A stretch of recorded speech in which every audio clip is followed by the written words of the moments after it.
Le mois de novembre vient de s'achever, alors il est temps de réaliser le récap de mon portefeuille boursier et crois-moi, ça a été une période très intéressante, en partie grâce aux élections américaines. Donc dans cette vidéo, on va regarder l'évolution de mon portefeuille par rapport au mois précédent. Ensuite, on comparera la performance de mon portefeuille avec l'indice S&P 500 pour savoir si on a fait mieux ou non. On jettera également un rapide coup d'œil aux différentes actions que je possède pour savoir celles qui tirent mon portefeuille vers le haut et celles qui le font plonger. Et enfin, je t'indiquerai dans quelles entreprises je vais investir les 250 € de ce mois-ci. Moi, c'est Max et sur cette chaîne, je t'aide à mieux comprendre les marchés financiers.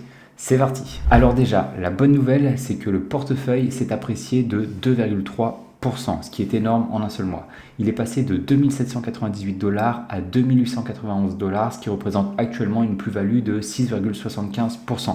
Autant te dire que je suis plutôt content, même si je ne suis pas encore à la valeur cible qui est de réaliser un rendement minimum de 12% annualisé. Mais pendant ce temps-là, comment s'est comporté le portefeuille S&P 500 ? Eh bien, lui aussi, il a évolué positivement en passant de 2 926 $ à 3 085 $, soit une augmentation stratosphérique de 5,4%. Ce qui veut dire qu'en un mois, le S&P 500 a superformé mon portefeuille de 2,1%. Cela faisait déjà quelques mois qu'on grignotait quelques pourcentages sur le S&P 500, mais là, il faut l'avouer, il m'a mis une grosse gifle. Donc actuellement, avec ses 13,32% de rendement, le S&P 500 superforme mon portefeuille de 6,6%. Et là, je pense que certaines personnes qui ont suivi l'évolution de mon portefeuille depuis le début commencent à avoir des doutes sur ma stratégie. Cependant, je veux que tu te rappelles d'une seule chose. Les marchés boursiers ne sont pas efficients sur le court terme. En revanche, ils le sont sur le long terme. Et quand je dis long terme, je sous-entends plusieurs années. Au minimum du minimum 3 ans. Donc si tu regardes le prix d'une action d'un jour à l'autre, d'une semaine à l'autre ou d'un mois à l'autre, tu vas observer une forte volatilité. Et pour que tu te rendes compte de cette volatilité, dis-toi que mon portefeuille superformait le S&P 500 de quasiment 2% au lendemain de la victoire de Donald Trump. Ce qui veut dire qu'en un seul mois, il y a eu une variation de quasiment 9% entre mon portefeuille et le S&P 500, ce qui est juste énorme. Et si tu débutes en investissement, eh bien, n'aie surtout pas peur de cette volatilité et au contraire, embrasse-la puisqu'elle te permettra d'acheter des actions à un prix bradé. Donc ne fais plus attention à ces variations court terme et ne change surtout pas ta stratégie au bout de quelques jours, semaines ou mois. Au niveau des entreprises que je possède, eh bien, elles sont au nombre de 7. On y retrouve les vieux de la vieille, InMode, Adcore, Alibaba, Mercado Libre et Intel. Et pour compléter ce quintuor, j'ai rajouté le mois dernier Qualys et Medpace Holdings. Comme tu peux le voir, eh bien, toutes mes actions sont au vert, sauf une qui a osé faire de la résistance. Merci Adcore. Et même Intel est repassé tout juste dans le vert avec une belle plus-value de 0,03%. Amis investisseurs, prenez-en de la graine. Maintenant, si on regarde la performance de chaque action, on peut voir qu'InMode a bien progressé ce mois-ci. On était à quasiment moins 10% au début du mois, on le termine à plus 3,53%, ce qui représente une amélioration de 13%, donc plutôt pas mal. Alibaba, pour le coup, continue sa chute. Elle est en baisse d'un peu plus de 14% sur le mois. Cependant, on reste toujours positif. Et c'est là où tu te rends compte à quel point le prix que vous payez est super important. J'ai acheté l'action Alibaba à un prix tellement bradé que sa chute de 27% depuis le 17 octobre ne m'affecte même pas. Mercado Libre est aussi en baisse ce mois-ci de moins 5%, mais on conserve toujours une belle plus-value latente de 20%.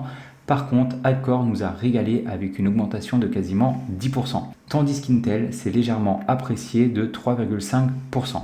Pour ce qui est des deux entreprises entrantes du portefeuille, Qualys a réalisé une entrée remarquable avec une plus-value de 27% en un mois et Medpace Holdings a elle aussi augmenté, mais plus raisonnablement de 6,8%.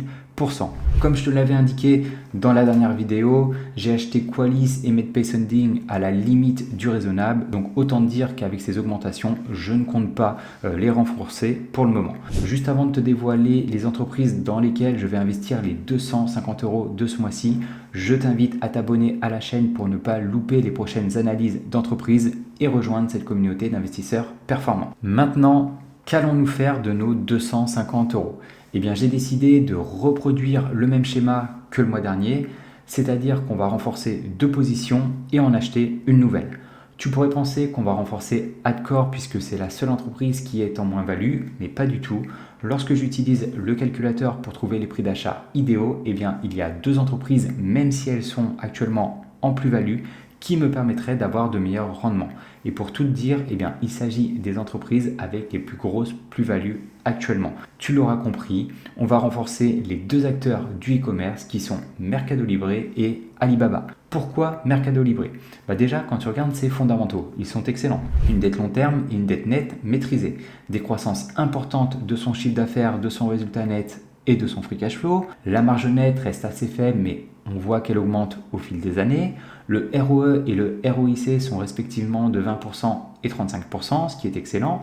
Et une légère dilution des actionnaires, mais honnêtement, 2%, ce n'est rien du tout. En réalisant les estimations sur 10 ans qui s'affichent à l'écran, avec une croissance du chiffre d'affaires allant de 14 à 20%, des marges sur le free cash flow de 20 à 30%, tout en se fixant des rendements allant de 12% à 15%, on peut voir que peu importe les estimations, je peux acheter l'action aujourd'hui à 1930 $ et réaliser au minimum 14% de rendement et jusqu'à 28% annualisé si les estimations hautes se réalisent. En ce qui concerne Alibaba, les fondamentaux sont eux aussi bons.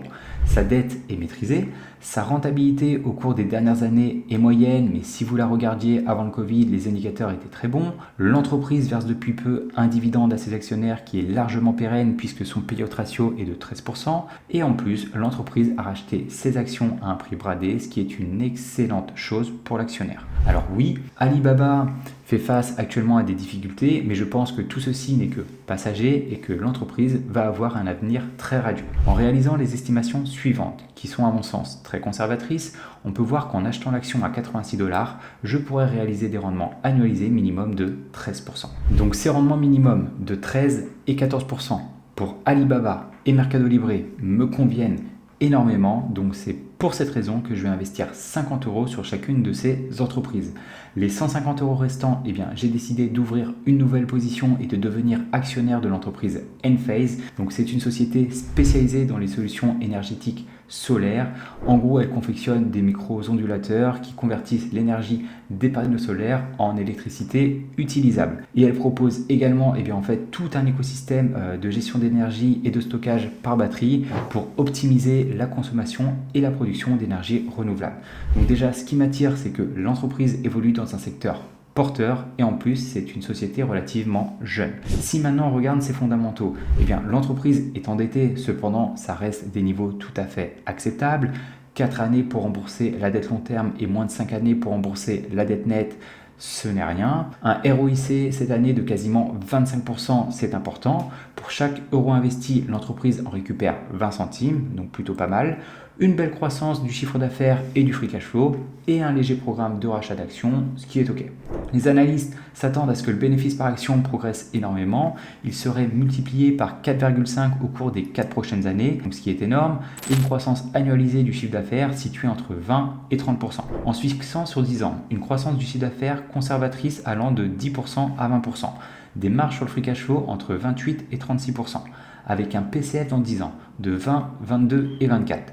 Tout en se fixant des rendements de 12, 13,5 et 15%, on pourrait acheter l'action aujourd'hui à 75 $ et réaliser respectivement 17 et 25% annualisés si les estimations moyennes ou hautes se réalisent. En revanche, si les estimations basses l'emportent, dans ce cas, il faudrait attendre que l'action chute à 62 $ pour réaliser au minimum 12% de rendement. Et voilà, tu sais tout de mon portefeuille et des dernières transactions que j'ai réalisées. Je t'ai mis en description le lien de mon portefeuille pour que tu y aies un accès continu. Si tu ne l'as pas encore vu, eh bien, je t'ai fait une vidéo qui t'explique comment trouver tes prix d'achat idéaux pour tes investissements. Dans tous les cas, eh bien, nous on se retrouve dans une prochaine vidéo. Ciao!